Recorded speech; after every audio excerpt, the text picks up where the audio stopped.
Welcome to new series of Singh auto zone. दोस्तों, आज हम थोड़ी बात करेंगे नीति आयोग। उन्होंने कुछ इलेक्ट्रिकल व्हीकल सेगमेंट पर कुछ बातें कही हैं।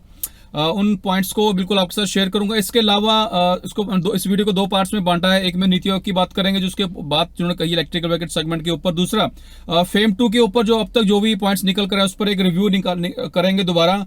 तो बिल्कुल अगर आप भी इंटरेस्ट रखते हो इलेक्ट्रिकल व्हीकल सेगमेंट में और जीरो मिशन आपको बिलीव करते हो तो बिल्कुल बने रही वीडियो के साथ। चैनल को सब्सक्राइब करें जल्दी से और वीडियो भी स्टार्ट कर लेते हैं जल्दी से।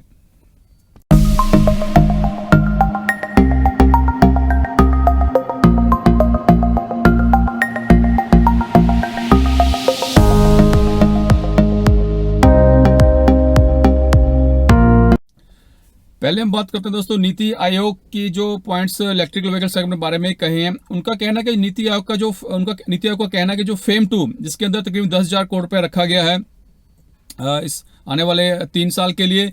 अगर इस जो फेम 2 की जो भी नीतियां हैं या उससे जुड़े जो और भी मैयर गवर्नमेंट ऑफ इंडिया की तरफ से टाइम टू टाइम उठाए जा रहे हैं ताकि इलेक्ट्रिकल व्हीकल सेगमेंट को और ज्यादा प्रमोट किया जाए। अगर सब कुछ सही चलता है, जो जिस हिसाब से गवर्नमेंट सोच रही है, प्लानिंग अगर सब कुछ ठीक चलता है, तो 2030 तक उनका कहना कि इंडिया में 30% जितनी भी कारें होंगी वो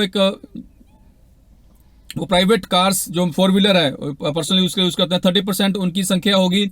वहीं जो कमर्शियल व्हीकल्स होंगे 4 व्हीलर छोटे, 70% वो ऐड हो जाएंगे on roads. 40% electrical buses on roads आपको दिखाई देंगी और 80% जो 2 व्हीलर्स हैं वो कन्वर्ट हो चुके होंगे 2030 तक इलेक्ट्रिकल में।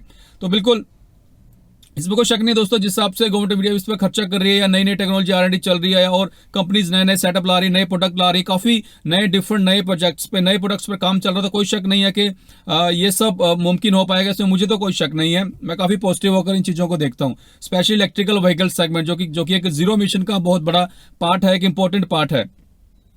इसके अलावा उनका यह भी कहना कि तब तक अगर हम इलेक्ट्रिकल बसेस की बात करें, जो कि काफी बड़ा आज की डेट में काफी बड़ा सोर्स है पोल्यूशन का, अगर उनको कन्वर्ट करने में, जैसे उनको पता है कि 40% इलेक्ट्रिकल बसेस कन्वर्ट होते हैं 2030 तक, उनका कहना है कि तब तक तकरीबन ये इलेक्ट्रिकल बसेस 3.8 बिलियन किलोमीटर सफर तय कर चुकी होंगी और तकरीबन 846 million ton of carbon dioxide की बचत होगी। इसके अलावा 5.4 मिलियन टन ऑफ जो ऑयल यूज होता है डीजल, उसकी भी बचत होगी, जो कि तकरीबन 17,000 करोड़ रुपया बनता है, 17,000 करोड़।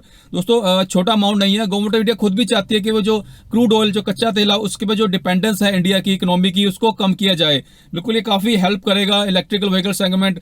मेरे कई व्यूअर्स सोचते हैं कि हो सकता है गवर्नमेंट ऑफ इंडिया जानबूझकर प्रमोट नहीं कर रही है क्योंकि कच्चे तेल बेचकर जो ये इनको काफी कमाई होती है। दोस्तों ऐसा नहीं है, खर्चे भी काफी होते हैं इन चीजों में। ठीक है, उनको पैसा बन रहा है वो अलग बात है, लेकिन डिपेंडेंस जो है किसी चीज पर वो किसी देश के लिए बहुत ज्यादा नुकसान हो सकता है। तो ऐसे में स्टेप बाय स्टेप इस डिपेंडेंस को खत्म करने की बात हो रही है, जो कि अच्छी बात है। तभी तो आप खुद देखिए किस हिसाब से जो इलेक्ट्रिकल व्हीकल सेगमेंट में काम चल रहा है या रिन्यूएबल सोर्सेज को ऐड किया जा रहा है ताकि ज्यादा इलेक्ट्रिसिटी उस चीज पर बने। तो ये सब आने वाले वक्त के साथ जो रिक्वायरमेंट है, जब कंट्री की जब बात होती है, जो नीति आयोग जो बड़ी बड़ी एक सेटअप प्लानिंग लेके चलते हैं, ये उसी का पार्ट है। हमको इन चीजों पर शक नहीं करना चाहिए। और दोस्तों बात करते हैं फेम 2 की। हम सब जानते हैं 1 अप्रैल से शुरू हो चुका है, बट यहाँ पर सिर्फ अगर हम प्राइवेट यूज के लिए अगर किसी प्रोडक्ट की बात करें जिस पर सब्सिडी या इंसेंटिव मिल रहा है, और वो है सिर्फ 2 व्हीलर। दोस्तों फेम 2 में सिर्फ 2 व्हीलर पर आपको सब्सिडी मिलेगी, आप उसको पर्सनल यूज के लिए यूज कर रहे हो। बाकी 3 व्हीलर 4 व्हीलर इलेक्ट्रिकल बसेस ये अगर आप पर्सनल यूज के लिए यूज करना चाहते हो तो बिल्कुल आपको इस पर सब्सिडी, किसी तरह की सब्सिडी बेनिफिट नहीं मिलने वाला है।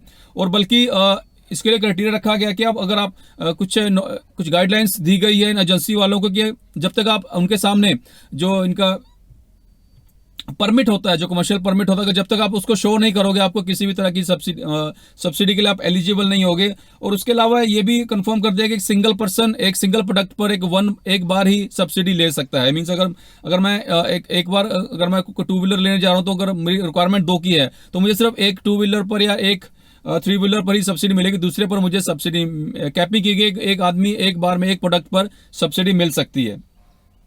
तो दोस्तों ये था ओवरऑल। इसमें अगर हम बात करें 3 व्हीलर तो तकरीबन चलो ये भी क्लियर कर लेते हैं दोबारा से कि फोर व्हीलर की अगर बात करूं, थ्री व्हीलर तो ठीक है कमर्शियल यूज के लिए, बट फोर व्हीलर भी आपको प्राइवेट यूज, अगर कार है कोई, उसको आप प्राइवेट यूज के लिए रहते हो तो आपको उस पर सब्सिडी नहीं मिलेगी। अगर हाँ आप उसको कमर्शियल यूज करना चाहते हो टैक्सी सर्विस के लिए, लाइक या कोई ओला उबर है, इस तरह के जो सेटअप्स हैं, इन सिर्फ इनको सब्सिडी मिलने वाली है। शेयरिंग प्लेटफॉर्म को गवर्नमेंट ज्यादा प्रमोट कर रही है, ना कि जो पर्सनल यूज है उसको इस बार फेम 2 में ज्यादा प्रमोट नहीं किया गया है। ये अब हम हो सकता है आगे चल के कुछ नया इसमें चेंज हो, उम्मीद करता हूँ चेंज होनी चाहिए, जो कि काफी अच्छा रहेगा फोर व्हीलर के पर्सनल यूज। क्योंकि आई थिंक मुझे लगता है कि इलेक्ट्रिकल बसों से भी ज्यादा अगर कोई ज्यादा बड़ा सोर्स है पोल्यूशन का, वो है फोर व्हीलर, स्पेशली क्योंकि जो पर्सनल यूज करते हैं उनकी संख्या कहीं ज्यादा है इन बसों के मुकाबले। खैर, अगर हम बात करें फेम 2 की, अगर पूरा इसमें अगर हम बात करते हैं पहले थ्री व्हीलर्स की, 5 लाख थ्री व्हीलर्स को ऐड किया पर इसको शामिल किया गया है। 50,000 तक की आपको सब्सिडी मिलेगी, बट यहाँ पर प्राइस की कैपिंग की हुई है। मैक्सिमम थ्री व्हीलर का प्राइस है 5 लाख से ऊपर नहीं होना चाहिए। वहीं अगर फोर व्हीलर की बात करूं, 35,000 फोर व्हीलर के लिए सब्सिडी के लिए इसको ऐड किया गया है। 1.5 लाख तक की सब्सिडी मिलेगी, बट वहां भी कैपिंग है कि 15 लाख से ज्यादा उस कार का प्राइस नहीं होना चाहिए। तो दोस्तों आज के लिए इतना ही। वीडियो पसंद हो शेयर जरूर कीजिएगा। धन्यवाद।